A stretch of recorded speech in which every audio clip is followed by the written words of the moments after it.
अस्सलाम वालेकुम। डॉक्टर नईम ज़फ़र, बच्चों का डॉक्टर।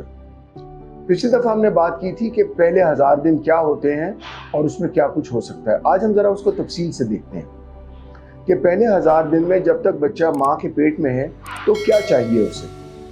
सबसे पहली तो बात यह है कि माँ को ग़िज़ा अच्छी चाहिए, माँ का बार बार का चेकअप अच्छा चाहिए और उसकी जो है ख्याल करना चाहिए कि उसको कोई ज़हनी परेशानी और इस तरह की चीज़ें कम से कम हो। फिर उसके बाद पैदाइश के बाद जो शुरू के दिन है उसमें जो सबसे ज़्यादा ज़रूरी चीज़ है वो ये है कि पहले दिन से ही उसे माँ का दूध मिले और उसके माँ के दूध के अलावा कोई और चीज़, कोई घुट्टी, कोई शहद, कोई दूसरा दूध, कोई पानी और कोई फीडर नहीं देना उस बच्चे को 6 महीने की उम्र तक। और 6 महीने के बाद उसको फिर दूसरी ग़िज़ा साथ शुरू करा दी जाए, लेकिन माँ का दूध 2 साल तक बरकरार रहे। तीसरी चीज़ जो ज़रूरी है कि उसके साथ बच्चे को हिफाजती टीके लगें, उसके हाथ पैर बार बार धुलाए जाएं, उसे साफ़ सुथरा रखा जाए, खुराक जब दें तो वो ताज़ा दें ताकि बच्चा बीमार कम से कम हो। फिर तीसरी चीज़ ये कि उस बच्चे को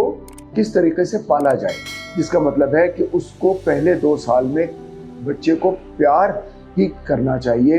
अभी वो डिसिप्लिनिंग के काबिल नहीं हुआ, लिहाजा उसको डांटना मारने का कोई फ़ायदा नहीं। बच्चे को प्यार से समझाएं, अगर वो कुछ गलत भी कर रहा है तो उसका हाथ रोक लें, वो चीज़ उसके सामने से हटा दें, लेकिन डांटने और मारने की कोई ज़रूरत नहीं। इसी तरह बच्चे को साथ खिलाते हैं कि उसके साथ आप खेलें, उसके साथ आप चाहे क्ले में खेलें, मिट्टी में खेलें, किताबों से खेलें, उसके खिलौनों से खेलें, उसके साथ बात करें।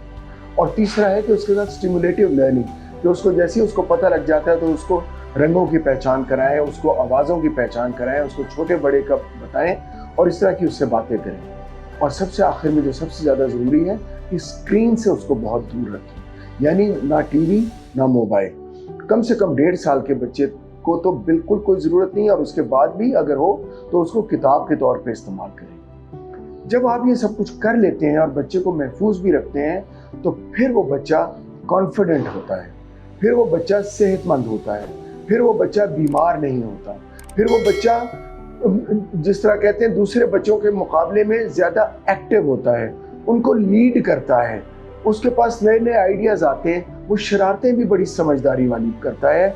और अल्टीमेटली फिर जब वो स्कूल में जाता है तो वो जब स्कूल में जाके इस तरह का बिहेवियर रखता है तो टीचर भी उसको पसंद करते हैं, वो सबसे आगे भी बैठता है, वो पढ़ने में भी तेज़ होता है। और अल्टीमेटली ऐसे बच्चे हमने देखा है कि उनके IQ भी तेज़ होते हैं, उनके ग्रेड्स भी बेहतर होते हैं और अल्टीमेटली उनकी तालीमी सलाहियत ज़्यादा होती है, उनकी तालीम ज़्यादा होती है और उनकी कामयाबी के मौक़े ज़्यादा होते हैं, कमाने के मौक़े ज़्यादा होते हैं और बाद की ज़िंदगी में वो एक अच्छे माँ और बाप बन सकते हैं और एक अच्छे शहरी बन सकते हैं। बहुत बहुत शुक्रिया।